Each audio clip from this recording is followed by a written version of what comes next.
శుక్లాంబరధరం విష్ణుం శశివర్ణం చతుర్భుజం ప్రసన్నవదనం ఝాయేత్ సర్వవిఘ్నోపశాంతయే. ఆయా ఋతువులలో చేయదగిన ఉత్తమ కర్మం అని చెప్పి వరాహదేవుడు ఇట్లు పలికెను.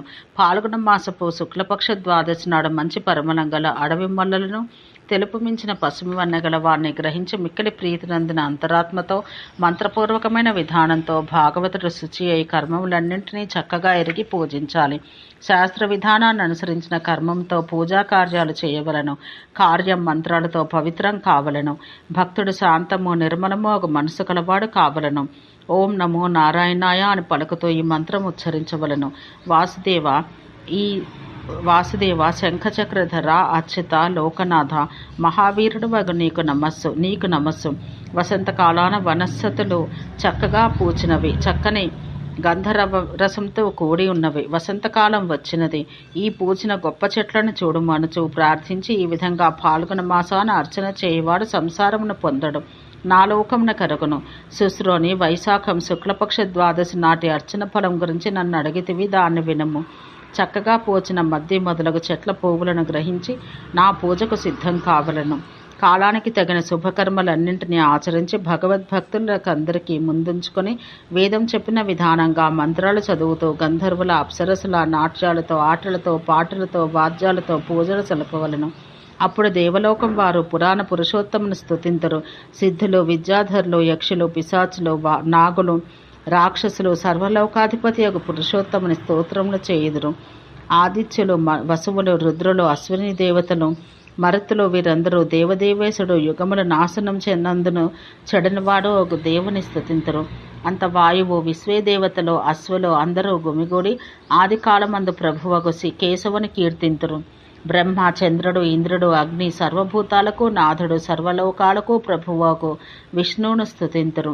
నారదుడు, పర్వతుడు, అసితుడైన దేవలుడు, పులహుడు, పులసుడు, భృగువు, అంగీరసుడు, ఇంకను పెక్కండ్రు మహర్షులు, మిత్రావసు, పరావసువులను, భూతనాథుడు, యోగినాథుడు, ఉత్తమ యోగ స్వరూపుడగు నారాయణుని స్తుతింతురు.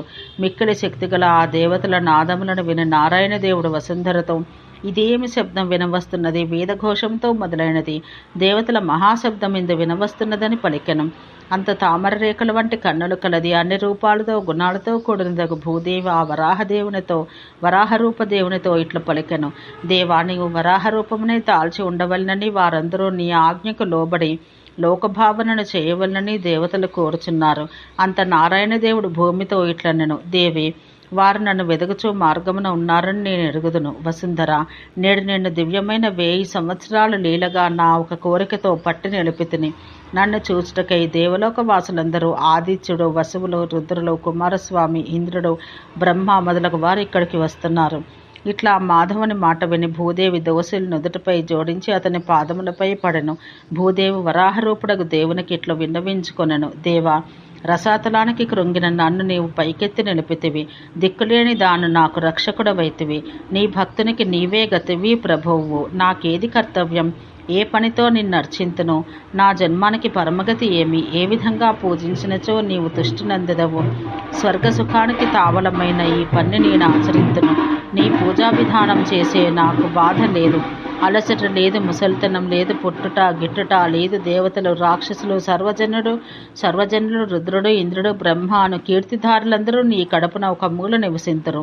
మాధవ, నిన్ను చూచుటకై వారే కృత్యములు చేదురు, ఏ ఆహారములు తిందురు, ఏ ఆచారాలు పాటింతురు. బ్రాహ్మణుని కర్మమెట్టిది, క్షత్రియునికి ఏది ఎగును, వైశ్యుడేమి చేయను, శూద్రుని కర్మమెట్టిది, ఎవడు యోగం పొందును, ఎవడు తపమును ఎన్నుకొని చేయను. నీ కర్మమును మిక్కిలి శ్రద్ధ కలవాడు ఏ ఫలము పొందును, ఏ భావం దుఃఖానికి నిలవగను. భోజనం ఎట్టిది, త్రాగునదేమి, నీ భక్తులు చేయాల్సిన క్రియ ఎట్టిది, దిక్కులందు మూలలందు ఎట్టి నివేదనలు సలపవలను. గర్భవాసమును జంతు జన్మాదులను పొందకుండుటెట్లు, ఏ కర్మం అనుసరించి నరుడు పశుజన్మం పొందకుండును.